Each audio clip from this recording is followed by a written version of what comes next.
அறிவோம். அனைவருக்கும் நமஸ்காரம். இப்போ இன்றைய சிந்தனையில நம்ம பார்க்க இருக்கின்ற பாடம் சுத்த உணவு, அசுத்த உணவு. அதாவது சைவம், அசைவம் அப்படிங்கிற இரண்டு உணவுகளை பற்றி பார்க்க போறோம். இப்போ பொதுவாக நாம் பார்த்து கொண்டு வருகின்ற இந்த ஆன்மவியல் பாடங்களில இருமைகள் கிடையாது, இருப்பது ஒன்றே அப்படிங்கிற ஒரு விஷயத்தை நம்ம ரொம்ப தெளிவாக பார்த்துட்டு இருக்கோம். அந்த இருக்கின்ற ஒன்று எப்படிப்பட்டது அப்படின்னு பார்த்தா தூய அறிவு. அதுதான் ஆன்மா, பரமான்மா, இறைவன், பிரம்மம் அப்படின்னு பல பெயர்கள்ல நம்ம அழைக்கிறோம். இப்போ வேத சாஸ்திரம் இதை ரொம்ப தெளிவா நமக்கு விளக்கம் கொடுத்துருக்கு. அது பிரபஞ்ச உற்பத்தி அப்படிங்கிற அடிப்படையில புருஷன், அந்த புருஷனிலிருந்து பிரகிருதி, அந்த பிரகிருதியிலிருந்து 3 குணங்கள், சத்துவ குணம், ரஜோகுணம், தமோ குணம் என்ற குணங்கள், அந்த குணங்களின் அடிப்படையிலே மனம், அந்த மனதின் அடிப்படையிலே இந்த உடல் என்று பல்வேறு பரிணாம வளர்ச்சி, இந்த பிரபஞ்சத்தின் பரிமாணம் அதை விளக்கமாக நமக்கு சுட்டி காட்டியது. அப்ப அந்த அடிப்படையில இப்ப நம்ம இந்த உணவு விஷயத்துல ரொம்ப ஆழ்ந்து பார்த்தோம் அப்படின்னா, இங்க உண்மையிலேயே சைவம் அசைவம் அப்படின்ற 2 பிரிவுகள் இருக்கா அப்படின்னு கேட்டா அப்படி இல்லவே இல்லை. இங்க எல்லாமே அசைவம் தான். என்னங்க திடீர்னு இப்படி ஒரு குண்டை தூக்கி போடுறீங்க? தாவர உணவு எப்படிங்க அசைவம் ஆகும்? அது சத்துவ குணத்தை கொடுக்கக்கூடிய உணவு அல்லவா? அதுதானே நமக்கு ஆன்மீக பாதைக்கு முன்னேற்றம் கொடுக்கக்கூடிய உணவு என்று பெரியவர்கள் எல்லாம் சொல்லி வைத்திருக்கிறார்கள்.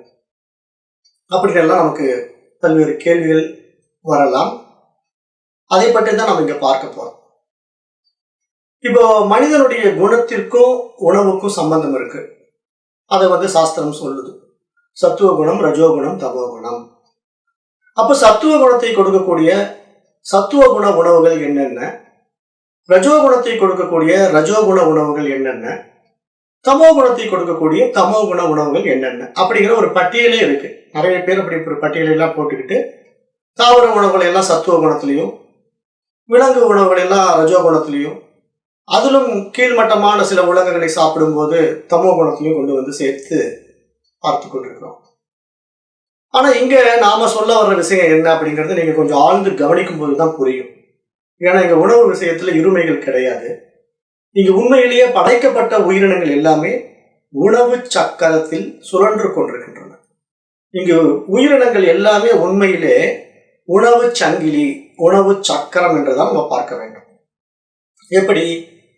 இப்ப தாவரங்களை புழு பூச்சிகள் உணவாக உட்கொள்கின்றன. புழு பூச்சிகளை பல்லிகள், ஓணான், கொடக்கான் போன்ற ஊர்வன உயிரினங்கள் உணவாக உட்கொள்கின்றன. இப்ப அந்த ஊர்வன உயிரினங்களையும் புழு பூச்சிகளையும் தாவரங்களையும் பறவைகள் உணவாக உட்கொள்கின்றன.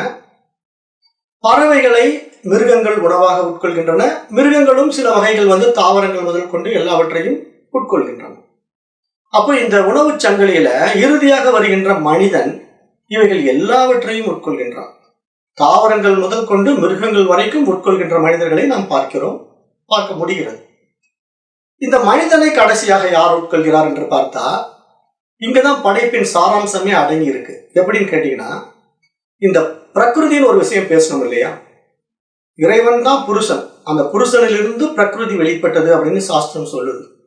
இப்ப அந்த பிரகிருதிங்கிறது இயற்கை தான், அதுதான் பஞ்சபூதங்கள்.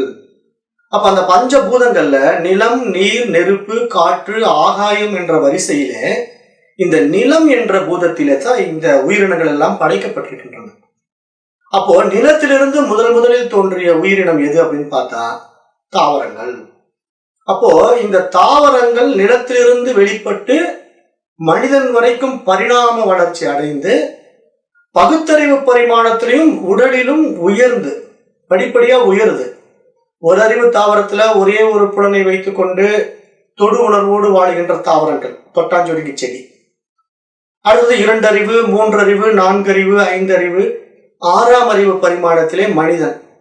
இந்த 6ஆம் அறிவிலே மனிதனிடத்திலே மிருகங்களுக்கு இருப்பது போலவே 5 புலன்கள் இருந்தாலும் மனம் என்ற ஒரு உயரிய அறிவிலே அவன் உயர்ந்து நிற்பதினாலே, அதாவது பகுத்தறிவிலே நன்மை தீமைகளை பகுத்தறியக்கூடியவனாக இருப்பதினாலே அவன் 6ஆம் அறிவு பரிமாணத்திற்கு வந்திருக்கின்றான் என்ற அடிப்படையிலே தான் இது போன்ற விசாரங்களை நாம் மேற்கொள்ள முடிகிறது. இப்ப இது போன்ற பாடத்திட்டங்கள் எல்லாம் நம்மால் கேட்டு புரிந்து கொள்ள முடிகிறது. வேறு ஏதாவது ஜீவராசிகள் இதை கேட்டு புரிந்து கொள்ள முடியுமா? இது நல்லது இது கெட்டது என்று பகுத்தறியுமா? சாத்தியமே கிடையாது. அப்ப இந்த சாத்தியக்கூறுக்கு உட்பட்ட மனிதன் ஒருவன் மட்டும்தான் அந்த உயரிய பரம்பொருளை பற்றியும் இந்த உலகத்தை பற்றியும் தன்னை பற்றியும் உணர்ந்து கொள்ள முடியும். அதுதான் எங்க வேதம் சொல்லுகின்ற மிக உயரிய விஷயம். அப்போ மனிதன் தன்னை உணர்வதற்கான பரிணாம வளர்ச்சியிலே படிப்படியாக பயணம் பண்ணும்போது அங்கு ரொம்ப முக்கியமா பார்க்கப்பட வேண்டிய விஷயம் என்ன தெரியுமா? மனசு, மனம். இததான் கான்சியஸ்னஸ் அண்ட் மைண்ட் அப்படின்னு சயின்ஸும் பேசுது, நம்ம சாஸ்திரமும் பேசுது. அப்போ இங்க கான்சியஸ்னஸ்ங்கிற அந்த பேரறிவு, அந்த பேருணர்வு, அந்த பிரம்மம் தன்னை வெளிப்படுத்திக் கொள்வதற்காக, தன்னையே தான் அனுபவமாக்குவதற்காக படைத்து கொண்ட இந்த பிரகிருதியின் வாயிலாக பல்வேறு படைப்புகளின் பரிணாம அம்சங்களிலே மனிதன் ஒருவன் மட்டும்தான் தன்னை யார் என்று விசாரித்து அறிந்து கொள்ளக்கூடிய மிக உயரிய நிலைக்கு வந்திருக்கின்றான் என்று உபதேசிக்குது. அப்போ இங்கே நான் மனிதனாக இருப்பதினால்தான் எனக்கு கல்வி தேவைப்படுகிறது. வேற ஏதாவது மிருகத்துக்கு நம்ம பாடம் சொல்லிக் கொடுக்க முடியுமா? ஒரு ஆடையோ ஒரு மாட்டையோ கூப்பிட்டு வச்சு கிளாஸ் எடுத்தா புரியுமா? புரியாது. அப்ப மனிதனுக்குத்தான் கல்வி கொடுக்கப்பட வேண்டும். அவ்வாறு கொடுக்கப்படுகின்ற கல்வியை உள்வாங்குவதற்கு அவன் உண்மையிலேயே மனிதனாக இருக்க வேண்டும். உடலில் மனிதனாக இருந்து மனதிலே மிருகமாக இருந்தா அவனுக்கு எப்படி கல்வி உள்ள போகும்? போகாது. அவன் படிக்க மாட்டான். அப்ப அவன் தோற்றத்திற்கு மனித உடல்ல இருப்பான், வாழ்க்கை மிருகத்தை போல வாழ்வான். அதனால இப்ப நம்ம என்ன புரிஞ்சுக்கணும்? இந்த பரிணாம வளர்ச்சியில படிப்படியாக உயர்ந்து வருகின்ற பாதையில மனசுங்கிற ஒரு விஷயத்தை நீங்க எடுத்துக்கிட்டீங்கன்னா, நம்ம உண்ணும் உணவுல மனிதனுக்கு சத்துவ குணத்தை கொடுக்கக்கூடிய உணவாக தாவரங்கள் ஏன் இருக்கின்றன அப்படின்னு நம்ம பார்த்தோம்னா, தாவரங்கள் ஒரு இடத்திலிருந்து இன்னொரு இடத்திற்கு நகர்வதில்லை. மேலும் தாவரத்திற்கு மனசு இல்லை. அது ஒரே ஒரு தொடு உணர்வை மட்டும் வைத்துக்கொண்டு யாரோ தன்னை தொடுகிறார்கள், அது மனிதனா மிருகமா என்பதை கூட தெரியாமல் வாழுகின்ற வாழ்க்கையில் இருக்கிறதுனால அது நம்ம எந்த வகையிலும் தொந்தரவு செய்யாது. அதை உணவாக நாம் உட்கொள்ளும் போது நமக்கு எந்த தொந்தரவையும் அது உட்படுத்தாது. அதை நம்ம நல்லா புரிஞ்சுக்கணும். அப்போ இந்த ஆன்மீக பாதையில வர்றவங்களுக்கு ஏன் தாவர உணவு எடுத்துக்கணும், மிருக உணவு எடுத்துக்க கூடாது அப்படின்னு பெரியவங்க சொல்றாங்க. அது சத்துவ குணத்தை அடிப்படையாக வைத்து சொல்றாங்க. இப்ப நிறைய பேர் கேள்வி கேட்கலாம், என்னங்க உயிரின்னு பார்க்கும்போது தாவரமும் உயிர் தானே, மிருகமும் உயிர் தானே, அப்ப உயிர் வதை என்று பார்க்கும்போது நான் மிருகங்களை கொண்டு சாப்பிட்டா அது பாவம் என்றும் தாவரங்களை கொண்டு சாப்பிட்டா அது புண்ணியம் என்றும் எப்படிங்க சொல்றீங்க? இது ஒரு மாதிரி முரண்பாடாக எல்லாம் இருக்குது அப்படின்னு கேள்வி கேட்கிறவங்களுக்கு அப்படி சொல்லவே இல்லை. இவர்களாக அப்படி நினைத்து கொண்டார்கள். அது ஒரு சிலரால் புகுத்தப்பட்ட ஒரு சில முரண்பாடான விஷயமாக கூட இருக்கலாம். ஆனா நாம் இங்க ஆழ்ந்து ஆராய்ந்து பார்க்கும்போது நம்முடைய பாடத்திட்டத்தில் வருகின்றவர்களுக்கு தான் நான் இதை சொல்றேன். ஏன்னா இங்க வேதத்தினுடைய இறுதி பகுதிக்கு நிறைய பேர் வர்றதே கிடையாது. வேதத்தினுடைய இறுதி பகுதி வேதாந்தம். அந்தம் என்றால் இறுதி, ஆதி என்றால் தொடக்கம். ஆதி அந்தம் இல்லாதவன் இறைவன். அப்போ வேதத்தினுடைய ஆதி கர்ம காண்டம், வேதத்தினுடைய அந்தம் ஞான காண்டம். ஆனால் இந்த வேதம் படிக்கின்ற வேத பண்டிதர்கள் கூட வேதத்திலே முற்பகுதியான கர்ம காண்டத்தோடு நின்று விடுகின்றார்கள்.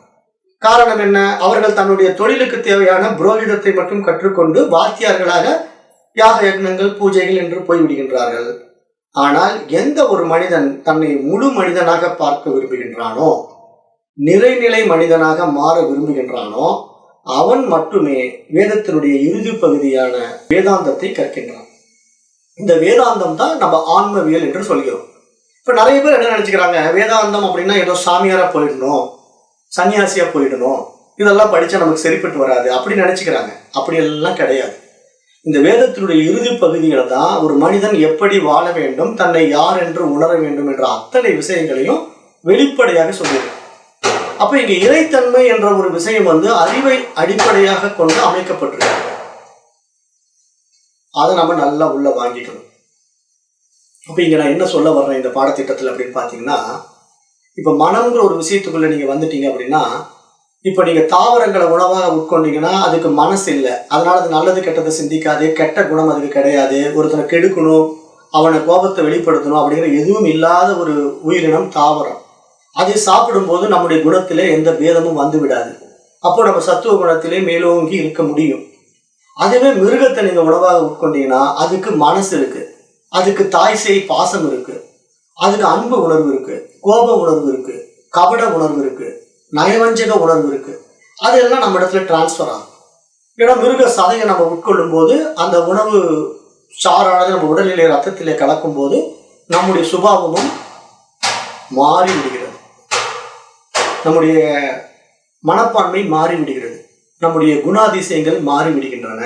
அதை நம்ம நன்றாக இங்கு புரிந்து கொள்ள வேண்டும். அதைத்தான் சாஸ்திரம் என்ன சொல்லுதுன்னா, இங்கு சைவம் அசைவம் என்று கிடையாது. ஏன்னா உணவு சங்கிலியில இப்ப நிலத்திலிருந்து சத்துக்களை எடுத்துக்கொண்டுதானே தாவரம் வளருது. அந்த தாவரத்துக்கு நிலத்தில சத்து எப்படி கிடைக்குதுன்னா, இந்த உணவு சங்கிலியில இறுதியில் நம்ம புதைக்கப்படுகின்ற மனிதன், மிருகங்கள் போன்ற அத்தனை உயிரினங்களும் மீண்டும் அந்த தாவரமே தான் உணவா எடுத்துக்குது. இப்ப தாவரம் பூமிக்குள்ள இருக்கிற சாறுகளை எல்லாம் உறிஞ்சி சத்துக்களாக எடுத்துக்கொண்டுதான் செழிப்பா வளருது.